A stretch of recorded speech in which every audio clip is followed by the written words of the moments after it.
Welcome back to കാപ്ലാൻസ് by ധന. ഇന്ന് ഞാൻ ക്രൈസ്റ്റ് കോളേജിലത്തെ വിശേഷങ്ങളാണ് ഇൻക്ലൂഡ് ചെയ്യുന്നത്. ഞങ്ങളുടെ ഗെറ്റ് ടുഗെദർ ആയിരുന്നു. അപ്പോൾ കൂടുതൽ വിശേഷങ്ങൾ കണ്ടു നോക്കാം. ഹേ ഗായ്സ്, ഞാനും മക്കളും കൂടിയിട്ട് Christ college alumni meet attend ചെയ്യാൻ വേണ്ടിയിട്ട് പോയിക്കൊണ്ടിരിക്കുകയാണ്. ബസ്സിലാണ് പോകുന്നത്. ഗുരുവായൂരിൽ നിന്ന് തൃപ്പയാറ് വരെ ബസ് എടുത്തു. പിന്നെ തൃപ്പയാറിൽ നിന്ന് മാറി ഇരിഞ്ഞാലക്കുട ബസ്സിൽ പോയി സ്റ്റാൻഡിൽ നിന്ന് ഓട്ടോ ഒക്കെ വിളിച്ചിട്ടാണ് പോകുന്നത്. അങ്ങനെ ഒരുപാട് നല്ല നല്ല കാഴ്ചകളൊക്കെ കണ്ട് നൊസ്റ്റാൾജിക് ഫീലിങ്ങോട് കൂടി കോളേജിലെത്തി. ക്രൈസ്റ്റ് കോളേജിൽ നിന്ന് പടിയിറങ്ങിയ എല്ലാ പൂർവ്വ വിദ്യാർത്ഥികളും ഒത്തുചേരുന്ന ഒരു മനോഹര ദിനമാണ് ക്രൈസ്റ്റ് അലുമിനി മീറ്റ്. എല്ലാ വർഷവും മാർച്ച് 2nd സാറ്റർഡേ ആണ് നടന്നുകൊണ്ടിരിക്കുന്നത്. ഈ വർഷം മാർച്ച് 9 ആയിരുന്നു. അങ്ങനെ ഞാനൊരു 3-3:30 ആയപ്പോൾ അവിടെ എത്തി. ക്രൈസ്റ്റ് കോളേജിന്റെ മനോഹാരിതയെ കുറിച്ചിട്ട് ഞാൻ നിങ്ങൾക്ക് പറഞ്ഞു തരേണ്ടതില്ലല്ലോ. ഒരുപാട് സിനിമകളിലെ ലൊക്കേഷൻ ആയിട്ട് വന്നിട്ടുള്ള ക്യാമ്പസ് ആണ് ക്രൈസ്റ്റ്. 65 ഏക്കറിൽ പടർന്ന് പന്തലിച്ച് കിടക്കുന്ന ഈ ഒരു കലാലയം കേരളത്തിലെ തന്നെ ഏറ്റവും മനോഹരമായ ഒരു കലാലയം തന്നെയാണ്. ഒരിക്കൽ കൂടി ഇവിടുത്തെ ആ പഴയ വിദ്യാർത്ഥിയാകാൻ സാധിച്ചിരുന്നുവെങ്കിൽ എന്ന് പലപ്പോഴും ഞാൻ ആഗ്രഹിക്കാറുണ്ട്. അന്നും ഇന്നും ഞാൻ കോളേജിൽ എത്തിയാൽ ആദ്യം പോകുന്നത് ലേഡീസ് റിട്ടയറിംഗ് റൂമിലാണ്. അവിടെയൊക്കെ ഒന്ന് പോയി ഫ്രഷ് ആയിട്ടേ ഞാൻ ക്ലാസ്സിലൊക്കെ കയറാറുള്ളൂ. അപ്പോൾ ഇപ്പോഴും പതിവ് തെറ്റിച്ചില്ല. മക്കളുള്ളതുകൊണ്ട് അവർക്ക് വാഷ്റൂമിലൊക്കെ പോകണമല്ലോ. ദൂര യാത്ര കഴിഞ്ഞ് വരുന്നതാണ്. അത് കഴിഞ്ഞിട്ട് ഞങ്ങൾ ക്യാൻറ്റീനിലോട്ട് വിട്ടു. ക്യാൻറ്റീൻ വന്നിട്ട് പുതിയ ക്യാൻറ്റീനാണ്. ആദ്യത്തെ കുട്ടപ്പേട്ടൻ്റെ ക്യാൻറ്റീൻ എന്ന് ഞങ്ങൾ വിളിക്കുന്ന ക്യാൻറ്റീൻ മാറ്റിയിട്ട് ഇപ്പോൾ റിട്ടയറിംഗ് റൂമിൽ നിന്ന് കയറി വരുന്ന ഈ സൈഡിലുള്ള ക്യാൻറ്റീനാണ്. മക്കളെ താഴെ ഫ്രണ്ട്സിന്റെ അടുത്ത് ഗാർഡനിൽ ഇരുത്തിയിട്ട് ഞാൻ ഡിപ്പാർട്ട്മെന്റിലോട്ട് പോവാണ്. അവിടെ ഫംഗ്ഷൻ അറ്റൻഡ് ചെയ്യണം. ഗാർഡനൊക്കെ ഒരുപാട് മാറിയിരിക്കുന്നു. ബോയ്സ് ഗാർഡൻ മാത്രമാണ് ഓപ്പൺ, ഗേൾസ് ഗാർഡൻ ക്ലോസ്ഡ് ആയിരുന്നു. അങ്ങനെ ക്രൈസ്റ്റിന്റെ ബ്ലെസ്സിംഗ് ഒക്കെ എടുത്ത് 3rd year function English class റൂമിലെത്തി. പ്രോഗ്രാം ജസ്റ്റ് സ്റ്റാർട്ട് ചെയ്തിട്ടുള്ളൂ. ഇതിന്റെ മുകളിൽ കയറി കഴിഞ്ഞാൽ ഒരു പ്രത്യേക അനുഭവം തോന്നുന്നില്ല. കോളേജിന്റെ തലയുടെ മുകളിൽ കയറിക്കൊണ്ടുള്ളൊരു പഠനമാണ് പഠിക്കുന്നത്. പ്രിൻസിപ്പൽ അച്ഛൻ പറഞ്ഞതുപോലെ തന്നെ കോളേജിന്റെ ഏറ്റവും മുകളിലെ നിലയിലിരുന്ന് പഠിക്കാനുള്ള ഭാഗ്യം ലഭിച്ചിട്ടുള്ള വിദ്യാർത്ഥികളാണ് ഞങ്ങളെല്ലാവരും. ഞങ്ങളുടെ 3rd ഇയർ ഫംഗ്ഷൻ ഇംഗ്ലീഷ് ക്ലാസ്സിൽ നിന്ന് ഇറങ്ങി ആ വരാന്തയിൽ നിന്ന് കാണുന്ന കാഴ്ചകളാണ് ഇതൊക്കെ കേട്ടോ. അപ്പം മറ്റ് ഡിപ്പാർട്ട്മെൻറ്റുകാർക്കൊന്നും കിട്ടാത്ത ഭാഗ്യം ഞങ്ങൾക്ക് ലഭിച്ചിട്ടുണ്ട്. അതിൽ ഭയങ്കര സന്തോഷമാണ്. ഇതാ ഇവിടെ പോയി നിന്നപ്പോൾ ഒരുപാട് ഓർമ്മകൾ ഇങ്ങനെ മനസ്സിലേക്ക് കടന്നു വരും, നല്ലതും വിഷമമുള്ളതും. അങ്ങനെ ഞാൻ കുറേ നേരം അവിടെ ഇങ്ങനെ നോക്കി നിന്നു കേട്ടോ. കൂടെ പഠിച്ച വളരെ ചുരുക്കം സഹപാഠികളായിരുന്നു എത്തിയിട്ടുണ്ടായിരുന്നത്. അപ്പോൾ മറ്റ് സഹപാഠികളെ കാണാൻ സാധിക്കാത്തതിൽ ഒരുപാട് വിഷമം തോന്നി എനിക്ക്. ആ വിഷമമൊക്കെ മാറിയത് എൻ്റെ പ്രിയ അധ്യാപകരെ അവിടെ കാണാൻ സാധിച്ചതിലാണ്. Mary ma'am, CV Francis sir, Tommy sir, Varghese sir തുടങ്ങിയവരൊക്കെ അവിടെ ഉണ്ട്. പിന്നെ പുതിയ സ്റ്റാഫും അവിടെ ഉണ്ട്. പക്ഷെ ലാസ്റ്റ് ടൈം ഞങ്ങൾ പോയതുകൊണ്ട് അവർക്കൊക്കെ ഞങ്ങളെ പരിചയമുണ്ട്, കാണുമ്പോൾ ചിരിക്കുന്നുണ്ട്. അതൊക്കെ വലിയ സന്തോഷം തന്നെ. ഞങ്ങളുടെ ഗ്രൂപ്പ് ഫോട്ടോ അവിടെ ഇങ്ങനെ തൂക്കിയിട്ടിട്ടുണ്ട്. എല്ലാ ബാച്ചിലെയും ഫോട്ടോസ് ഉൾക്കൊള്ളിച്ചും പിന്നെ അവിടുത്തെ പ്രോഗ്രാംസിൻ്റെയും ഒക്കെ വാളിൽ ഇങ്ങനെ ഫിക്സ് ചെയ്ത് വെച്ചിട്ടുണ്ട്. ലാസ്റ്റ് ടൈമിൻ്റെ ഗെറ്റ് ടുഗെദറിന് ഞാൻ പോയിട്ടുണ്ടായിരുന്നു. അതും അവിടെ കാണാനായിട്ട് സാധിച്ചതിൽ അതിയായ സന്തോഷം കേട്ടോ.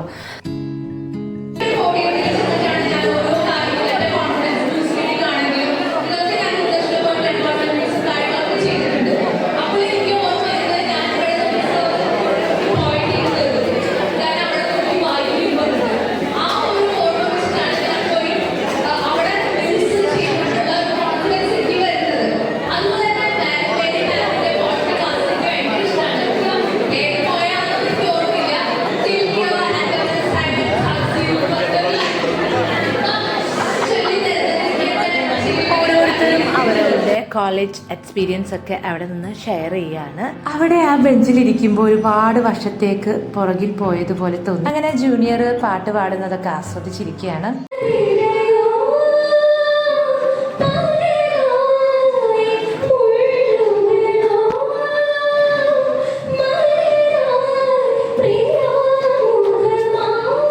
വീണ്ടും ഇവിടെ പുറത്തിറങ്ങി വീഡിയോസും ഫോട്ടോസൊക്കെ എടുക്കുകയാണ്. കാരണം ഇനി ഓഡിറ്റോറിയത്തിൽ പോയി കഴിഞ്ഞ് കഴിഞ്ഞാൽ തിരിച്ചെത്തി വീഡിയോസ് എടുക്കാൻ പറ്റുമോ എന്നുള്ളത് അറിയില്ല. അതുകൊണ്ട് തന്നെ ഇൻട്രോയും കാര്യങ്ങളൊക്കെ എടുത്തു. പിന്നെ ഇവിടുന്ന് പോവാൻ തോന്നില്ല, അത്രയും മനോഹരമാണ്. പിന്നെ അവിടുത്തെ ആ ഫ്രഷ് എയർ കിട്ടുമ്പോൾ ഉണ്ടല്ലോ, നമ്മുടെ ജീവിതത്തിൽ ഒരുപാട് കാര്യങ്ങൾ മറന്നു പോകും. ഇതാ ഞങ്ങൾ ഗ്രൂപ്പ് ഫോട്ടോ ഒക്കെ എടുത്ത് വീഡിയോസൊക്കെ എടുത്തപ്പോൾ ബലൂണൊക്കെ പറത്തി വിട്ട് ഇങ്ങനെ നിൽക്കുകയാണ്. അപ്പോൾ അതിൻ്റെ കാഴ്ചകളാണ് ഈ കാണുന്നത്. 2007 2010 ബാച്ചിലാണ് കേട്ടോ ഞാൻ അവിടെ പഠിച്ചിട്ടുള്ളത്. അപ്പം അവിടെ എത്തിക്കഴിഞ്ഞിട്ടുണ്ടെങ്കിൽ പണ്ടത്തെ ധനയായിട്ട് മാറുന്നത് പോലെ എനിക്ക് തോന്നാറുണ്ട്. ഒരുപാട് വാചാലായിട്ട് സംസാരിച്ച് നടക്കുന്ന അന്നത്തെ ആ പഴയ വിദ്യാർത്ഥി. അങ്ങനെ മക്കൾക്ക് ദാഹിക്കുന്നെന്ന് പറഞ്ഞപ്പോൾ ക്യാൻറ്റീനില്ലല്ലോ, അപ്പോൾ ബസ് സ്റ്റോപ്പിനപ്പുറമുള്ള പഴയ ആ കടയിൽ തന്നെ പോയിട്ട് വെള്ളവും ജ്യൂസൊക്കെ വാങ്ങിച്ചു കൊടുത്തു. കടയുടെ വീഡിയോ ഒന്നും എടുക്കാനായിട്ട് സാധിച്ചില്ല കേട്ടോ. തിരിച്ച് ഡിപ്പാർട്ട്മെൻറ്റിൽ പോവുകയാണ്.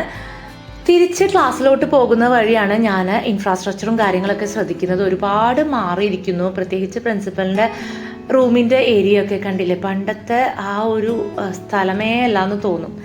അവിടെ നിൽക്കുമ്പോഴാണ് ഞങ്ങളുടെ തെക്കനച്ഛൻ്റെ ഫോട്ടോ എൻ്റെ ശ്രദ്ധയിൽ പെട്ടത്. ഞങ്ങൾ പഠിച്ച സമയത്ത് പ്രിൻസിപ്പളായിരുന്നു ഫാദർ ജോസ് തെക്കൻ CMI. Doctor APJ Abdul Kalam sir അന്ന് കോളേജ് വിസിറ്റ് ചെയ്ത സമയത്ത് എടുത്തിട്ടുള്ള ഫോട്ടോയാണെന്ന് ഞങ്ങളും ഉണ്ടായിരുന്നു. തെക്കനച്ഛൻ ഞങ്ങളെ വിട്ടുപോയിട്ട് ഒരുപാട് വർഷങ്ങളായി, പക്ഷേ ഇന്നും ഞങ്ങളുടെ മനസ്സിൽ അച്ഛനുണ്ട്. കോളേജിലെത്തിക്കഴിഞ്ഞാൽ ആദ്യം ഞങ്ങൾക്ക് മിസ് ചെയ്യുന്നത് അച്ഛൻ്റെ മുഖം തന്നെയാണ്. ഡിപ്പാർട്ട്മെൻറ്റിന് പുറത്ത് പോയപ്പോൾ ഒരു ഭയങ്കര മനോഹരമായിട്ടുള്ളൊരു കാഴ്ച കാണാൻ സാധിച്ചു. സൺസെറ്റ് നല്ല ഭംഗിയുണ്ടായിരുന്നു കാണാനായിട്ട്. അങ്ങനെ അതൊക്കെ കണ്ട് തിരിച്ച് ക്ലാസ്സിലൊക്കെ ലൈറ്റിംഗ് ഒക്കെ കണ്ടിട്ട് താഴോട്ട് ഇറങ്ങി ഓഡിറ്റോറിയത്തിൽ പോകണം. അതിന് മുന്നായിട്ട് ലൈബ്രറി ഏരിയ, സുവോളജി ഡിപ്പാർട്ട്മെൻറ്റിൻ്റെ ഏരിയ ഒക്കെ കാണാമെന്ന് വിചാരിച്ചു. ഞങ്ങളുടെ സ്ഥിരം ഹാങ് ഔട്ട് പ്ലേസസ് ആണ് അതൊക്കെ. അവിടെ ചെന്നപ്പോൾ ഒരു കാഴ്ച കണ്ട് ഞങ്ങൾ ഞെട്ടിപ്പോയി. ഇതാദ്യമായിട്ടാണ് ഞങ്ങൾ കാണുന്നത് കേട്ടോ. 50 വർഷങ്ങൾക്ക് മുൻപ് കോളേജിന് ലഭിച്ച നീലത്തിമിംഗലത്തിൻ്റെ അസ്ഥികൂടം ഉൾക്കൊള്ളിച്ച് പുതിയ മാതൃകയിൽ കോളേജ് ഒരുക്കിയിരിക്കുന്ന കൗതുക കാഴ്ചയാണ് ഈ കാണുന്നത്. 1970 അന്നത്തെ പ്രിൻസിപ്പലായിരുന്ന പത്മഭൂഷൺ ഫാദർ ഗബ്രിയേൽ ചിറമലിൻ്റെ ശ്രമഫലമായി നീലത്തിമിംഗലത്തിൻ്റെ യഥാർത്ഥ അസ്ഥികൂടം കോഴിക്കോട്ട് നിന്ന് കോളേജിന് ലഭിച്ചത്. അന്ന് അസ്ഥിപഞ്ജരങ്ങളെല്ലാം ശേഖരിച്ച് കേടുകൂടാതെ കോളേജ് മ്യൂസിയത്തിൽ തന്നെ സൂക്ഷിച്ചു. പിന്നീട് കോളേജിന്റെ പുനരുദ്ധാരണ സമയത്ത് ഇത് സമീപത്തുള്ള ക്രൈസ്റ്റ് വിദ്യാനികേതൻ സ്കൂളിലേക്ക് മാറ്റിയെങ്കിലും വിദ്യാർത്ഥികൾക്കും ഗവേഷകർക്കും കൂടുതൽ ഉപകാരപ്പെടുന്നതിനായി തിരികെ കോളേജിലേക്ക് എത്തിക്കുകയായിരുന്നു.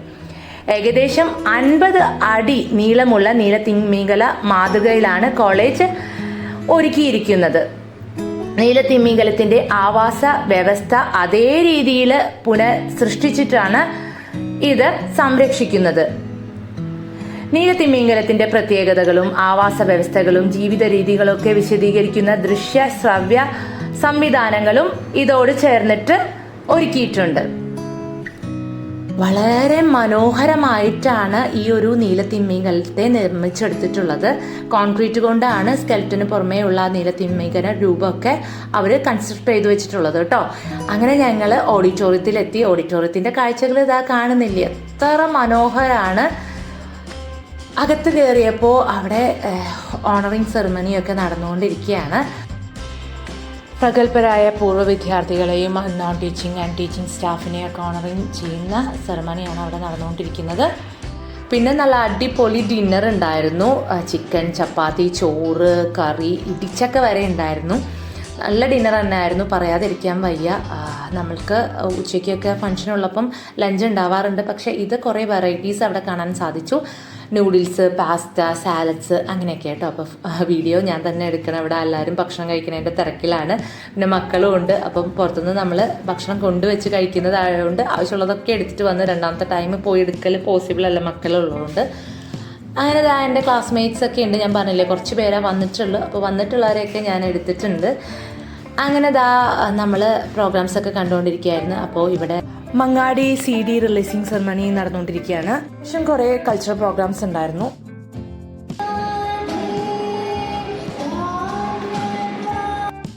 പപ്പയുടെയും ചിൻ്റെയും സന്തോഷമൊക്കെ നോക്ക്, ഇത്ര രസമാണല്ലേ. അവർ മമ്മിയുടെ കോളേജിൽ നിന്നൊക്കെ പറഞ്ഞിട്ട് എൻ്റെ കൂടെ വന്നപ്പോൾ അവർക്ക് തന്നെ ഭയങ്കര സന്തോഷമായി. ഇവിടെയാണ് ഭക്ഷണമൊക്കെ അറേഞ്ച് ചെയ്തിട്ടുള്ളത്. ഭക്ഷണത്തിൻ്റെ അറേഞ്ച്മെൻറ്റ്സ് ആണെങ്കിലും സർവീസ് ആണെങ്കിലും ഒക്കെ നല്ല രീതിയിൽ തന്നെ ആയിരുന്നു.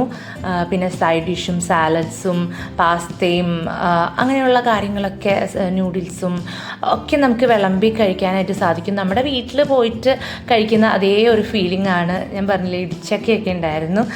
നല്ല ടേസ്റ്റി ആയിരുന്നു കേട്ടോ ഭക്ഷണം. ബൊഫെ പോലെ നമുക്ക് എടുത്ത് പോയിരുന്ന് ഇഷ്ടമുള്ള സ്ഥലത്ത് പോയിരുന്ന് കഴിക്കാനായിട്ട് സാധിച്ചിരുന്നു. എപ്പോൾ കോളേജിലെത്തിയാലും എന്നെ ഓടി വന്ന് ചേർത്ത് പിടിച്ച് വിശേഷങ്ങൾ തിരക്കുന്ന എൻ്റെ മലയാളം അധ്യാപികയായിരുന്ന ഷിൻഡോ മാം. ഷിൻഡോ മാമിനെ കുറിച്ച് പറയുകയാണെങ്കിൽ എനിക്ക് അത്രയും ഫ്രണ്ട്ലി ആയിട്ട് സംസാരിക്കാൻ പറ്റുന്നൊരു മാമാണ് കേട്ടോ. അതുപോലെ തന്നെ എൻ്റെ മലയാള അധ്യാപകനായിരുന്ന സെബാസ്റ്റ്യൻ സാറ്. റിട്ടയർ ആയതിനു ശേഷവും സാറ് ക്രൈസ്റ്റ് കോളേജിലെ എല്ലാ ഫംഗ്ഷനും വരാറുണ്ട്. പക്ഷേ ഇപ്രാവശ്യം വന്നിരുന്നോ എന്ന് എനിക്കറിയില്ല. പക്ഷെ ഞാൻ പോയ സമയത്ത് സാറിനെ അവിടെ കാണാൻ സാധിച്ചില്ല. ഇവിടെ നിന്ന് കഴിഞ്ഞിട്ടുണ്ടെങ്കിൽ വീട്ടിൽ പോണ കാര്യം മറന്നു പോവും. എന്തായാലും ഗുരുവായൂർ വരെ എത്തണമല്ലോ. ഓൾറെഡി 7 മണിക്ക് ശേഷം തൃപ്പയാറ് എടമുട്ടൻ റൂട്ടിൽ ബസ്സില്ല. പിന്നെ തൃശ്ശൂർ റൂട്ട് വേണമെങ്കിൽ പോകാം. പക്ഷേ ഞാൻ ട്രെയിനിൽ പോകാമെന്ന് വിചാരിച്ചു. കുറച്ച് നേരം കൂടി ഇവിടെ തങ്ങാലോ എന്ന് കരുതിയിട്ടാണ്. 8:45 ഗുരുവായൂർക്കുള്ള പാസഞ്ചർ കല്ലേറ്റിങ്ങര എന്നുള്ളത്. അപ്പോൾ അത് പിടിച്ചു പോകാമെന്നുള്ള പ്ലാനിലാണ്.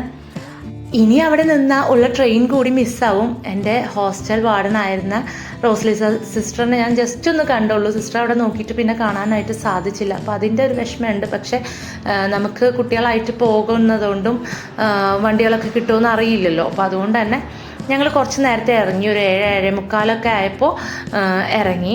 അപ്പം ഇത് സ്വപ്നിലാണ്, എൻ്റെ ക്ലാസ്മേറ്റാണ്. അപ്പോൾ സ്വപ്നിൽ ത്രൂ ഔട്ട് ഞങ്ങളുടെ കൂടെ ഉണ്ടായിരുന്നു. വീഡിയോ എടുത്ത് തരാനാണെങ്കിലും ഹെൽപ്പ് ചെയ്തു. പിന്നെ കുട്ടികളെ ഒന്ന് പിടിക്കാനൊക്കെ ഹെൽപ്പ് ചെയ്തു കേട്ടോ. പൊപ്പ ഗാർഡനിലെ ലൈറ്റിംഗ് ഒക്കെ കണ്ടപ്പോൾ പോകണ്ടെന്ന് പറഞ്ഞ് നിൽക്കുകയാണ്. ആർക്കാണല്ലോ ഇത്ര മനോഹരമായിട്ടുള്ള കാഴ്ചകളൊക്കെ കണ്ടു കഴിഞ്ഞിട്ടുണ്ടെങ്കിൽ തിരിച്ചു പോരാൻ തോന്നുക. എനിക്കും അങ്ങനെ തന്നെ ആയിരുന്നു. 2 വർഷം ഇവിടെ ക്രൈസ്റ്റ് ഹോസ്റ്റലിൽ നിന്നതാണ്. എന്നിട്ട് പോലും ഇത്ര മനോഹരമായിട്ടുള്ള കാഴ്ചയൊന്നും എനിക്ക് കാണാൻ സാധിച്ചിട്ടില്ല. ഹോസ്റ്റലിൽ പോകണമെന്നും അവിടുത്തെ ആ ഒരു ഏരിയ നിങ്ങൾക്കായിട്ട് കാണിച്ചു തരണം എന്നൊക്കെ ഉണ്ടായിരുന്നു. പക്ഷേ സമയം മക്കളും ഉള്ളതുകൊണ്ട് ഒക്കത്തിനും സമയം ലഭിച്ചില്ല. അതുകൊണ്ട് തന്നെയാണ്. പിന്നെ അതാ കണ്ടില്ല, ഈ കാഴ്ചകളൊക്കെ കണ്ടാൽ പിന്നെ വേറെ എങ്ങും പോകാൻ തോന്നില്ല. അത് വേണം പറയാൻ. അങ്ങനെ ഞങ്ങളിതാ ഇറങ്ങാൻ പോകുമ്പോൾ അവർ പിന്നെയും എന്നെ പിടിച്ചു നിർത്തിക്കൊണ്ടിരിക്കുകയാണ്. പിന്നെ എനിക്കും ഇറങ്ങാൻ മനസ്സ് വരുന്നില്ല എന്ന് വേണമെങ്കിൽ പറയും. ഞാനിങ്ങനെ വീഡിയോ എടുത്തിട്ടും അങ്ങനെയൊക്കെ ആയിട്ട് അവിടെ നിൽക്കുകയാണ്. ഹൃദയത്തിൽ ചേർത്ത് വെക്കാനായി ഒരു പിടി നല്ല ഓർമ്മകളുമായിട്ട് ഞാനും എൻ്റെ മക്കളും ക്രൈസ്റ്റ് പടി ഇറങ്ങുകയാണ്. ഈ അടുത്ത വർഷം സാധിക്കുകയാണെങ്കിൽ അലുമിനി മീറ്റിന് വരാം എന്ന പ്രതീക്ഷയിൽ പോകാൻ തീരുമാനിച്ചു. എന്നിട്ടും മക്കൾ അവിടെ നിന്ന് പോരുന്നില്ല. എന്നെക്കാളും മക്കൾക്കാണ് ഇപ്പോൾ എൻ്റെ ക്യാമ്പസിനോട് പ്രിയമെന്ന് വേണമെങ്കിൽ പറയാം. പോരാൻ നേരം എന്നും മനസ്സൊന്ന് വിങ്ങും, കണ്ണൊന്ന് നിറയും. അത് പതിവാണ്. അത്രമേൽ പ്രിയമാണ് എനിക്ക് ഈ കലാലയം. എന്നും ഈ കലാലയ വാതിൽ ഞങ്ങൾക്കായി തുറന്നിട്ടിട്ടുണ്ട് എന്ന ആശ്വാസത്തിൽ തിരികെ പോകുന്നു. ഞങ്ങൾ ഓട്ടോ പിടിച്ചിട്ട് കല്ലേറ്റിങ്ങര റെയിൽവേ സ്റ്റേഷനിലെത്തി. അത്യാവശ്യം ഡിസ്റ്റൻസ് ഉണ്ട്, 8-9 കിലോമീറ്ററൊക്കെ ഉണ്ട് കേട്ടോ. പക്ഷേ ബസ് കുറച്ചാണ് അവിടേക്ക് ഉള്ളത്. പിന്നെ കുട്ടികളുള്ളതുകൊണ്ട് റിസ്ക് എടുക്കാൻ വയ്യ. അതുകൊണ്ട് ഓട്ടോ പിടിച്ച് തന്നെ പോന്നു. പിന്നെ ടയേർഡാണല്ലോ അവിടെയൊക്കെ നടന്നിട്ട്. അപ്പം ഓട്ടോ പിടിച്ച് കുറച്ച് നേരത്തെ അവിടെ എത്തിക്കഴിഞ്ഞാൽ റിലാക്സ് ചെയ്യാം. 8:45 ട്രെയിന്. 8:45 ട്രെയിന് 9 മണിയായി എത്താൻ. എന്നിരുന്നാൽ പോലും പാസഞ്ചർ ട്രെയിനാണ്, ഗുരുവായൂർ വരെ പോകുന്ന ട്രെയിനാണ്. അതുകൊണ്ട് തന്നെ നമ്മൾക്ക് സേഫാണ്. നമ്മളവിടെ എത്തിക്കഴിഞ്ഞ് കഴിഞ്ഞാൽ നേരെ ഓട്ടോ വിളിച്ച് വീട്ടിൽ പോകാം. ഹസ്ബൻഡ് ഉണ്ടെങ്കിൽ ഹസ്ബൻഡ് വന്ന് നമ്മളെ പിക്ക് ചെയ്തോളും. അതുകൊണ്ട് ഞങ്ങൾ റിലാക്സ് ചെയ്തിരുന്ന് പോകാണ്. ചിന്ത നല്ല ഹാപ്പി ആയിട്ട് ഇരിക്കുന്നുണ്ട്. ഉറക്കമൊന്നും വരുന്നില്ല. പക്ഷെ പൊപ്പ അത്യാവശ്യം ഉറക്കം വന്നിട്ടാണ് ഇരിക്കുന്നത്. എന്നാലും കാഴ്ചകളൊക്കെ കണ്ടിങ്ങനെ ആസ്വദിച്ചിരിക്കുകയാണ്. ഗുരുവായൂർ സ്റ്റേഷനെത്തി നമ്മൾ ഇറങ്ങാണ്. ഇറങ്ങിക്കഴിഞ്ഞപ്പം പൊപ്പയ്ക്ക് ഭയങ്കര വാശിയൊക്കെ ഉണ്ട് കേട്ടോ. അതാണ് പൊപ്പയുടെ വീഡിയോ ഞാൻ എടുക്കാത്തത്. ആൾക്ക് ഓട്ടോ വിളിച്ച് അപ്പം തന്നെ വീട്ടിൽ പോകണം. അങ്ങനെ ഹസ്ബൻഡ് വരാമെന്ന് പറഞ്ഞതുകൊണ്ട് ഞങ്ങളൊരു കോഫിയൊക്കെ കഴിച്ചിരിക്കാമെന്ന് ചോദിച്ചു. അവർക്ക് ഹോർലിക്സ് ചോദിച്ചപ്പോൾ ഹോർലിക്സ് ഒന്നുമില്ല. അങ്ങനെ കോഫി ചിൻഡാറ്റി എനിക്കും തരുന്നുണ്ട്. പപ്പയ്ക്ക് കൊടുത്തപ്പോൾ വേണ്ട, ജ്യൂസ് വേണമെന്ന് പറഞ്ഞു. അങ്ങനെ ജ്യൂസ് ഒരു 2-3 കഴിച്ചിട്ടുള്ളതുകൊണ്ട് ഇനി ജ്യൂസ് വേണ്ടെന്ന് പറഞ്ഞു. അങ്ങനെ വാശി പിടിച്ച് നടക്കുകയാണ്. കുട്ടികൾക്ക് പാക്ഡ് ജ്യൂസ് കൊടുക്കുന്നതിൽ എനിക്ക് വലിയ അഭിപ്രായമില്ല. അതുകൊണ്ട് തന്നെയാണ് കേട്ടോ ഞാനധികം കൊടുക്കാത്തത്. വെള്ളമോ ചായയോ കോഫിയോ എന്ത് വേണമെങ്കിലും മേടിച്ച് കുടിച്ചോളം പറഞ്ഞപ്പോൾ അതൊന്നും ആവശ്യമില്ല. അങ്ങനെ ഹസ്ബൻഡ് വരാനായി ഞങ്ങൾ തിരിച്ച് വീട്ടിൽ പോവാണ്. ഇത്രയേ ഉള്ളൂ. വ്ളോഗ് ഇഷ്ടപ്പെട്ട് കഴിഞ്ഞാൽ സപ്പോർട്ട് ചെയ്യാൻ മറക്കരുതേ. Thank you.